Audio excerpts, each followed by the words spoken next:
बताऊंगा आपको, जो रेगुलर ही करा लेना चाहिए आपको। अगर आपकी बॉडी में कोई दिक्कत भी नहीं लग रही है तो साल में अगर आपकी 40 साल से ज्यादा की उम्र है तब आपको करा लेना चाहिए, और बाकी 40 से पहले नॉर्मल टेस्ट करा लेना चाहिए। तो ये बहुत फायदेमंद है। आगे आपको कभी भी कोई दिक्कत या परेशानी होती है तो पहले ही ये इंडिकेट कर देते हैं।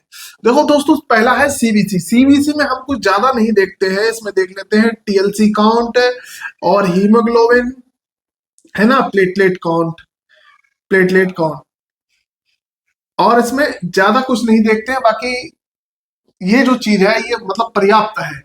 डिफरेंशियल ब्लड काउंट भी होता है इसमें, ल्यूकोसाइड और ये सब स्नोफिल्स वगैरह, मगर ये मेन मोटिव है, ये हमारा कोई दिक्कत तो नहीं है। दूसरा अगर हम बात करें तो दोस्तों kidney function test, KFT. KFT भी आप करा लेना चाहिए, क्योंकि इसमें बहुत सारी चीजें, अगर आपके सूजन वगैरह कहीं है तो आपको क्रेटिनिन वगैरह इसमें होती है, बहुत सारी चीजें होती है, यूरिक एसिड भी इसमें आ जाता है, कहीं जोड़ों में दर्द है तो केएफटी में सब कुछ आ जाएगा। मतलब जो बहुत सारी चीजें आ जाएंगी, किडनी रिलेटेड सारी चीजें आ जाएंगी, जिसको भी अगर किडनी फिल्टर नहीं कर पाती वो भी आ जाएगा। नेक्स्ट है LFT. LFT LFT means liver function test, liver function test.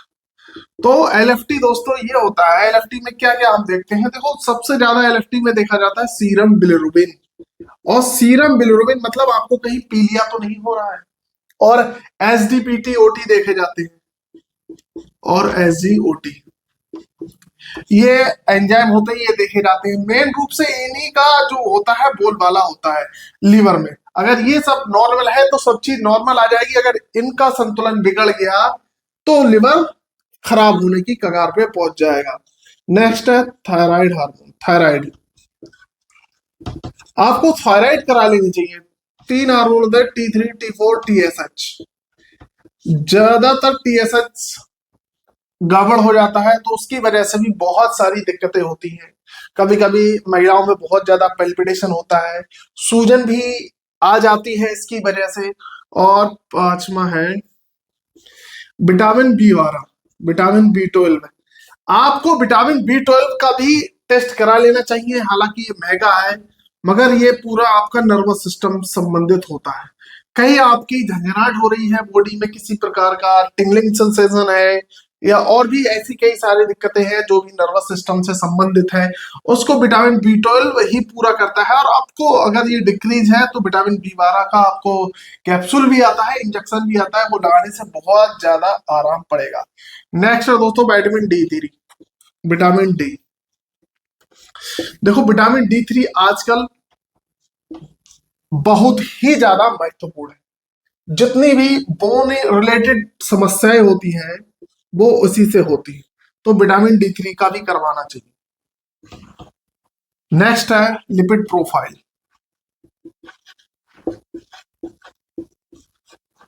बैठ जाओ भी आ रहा है।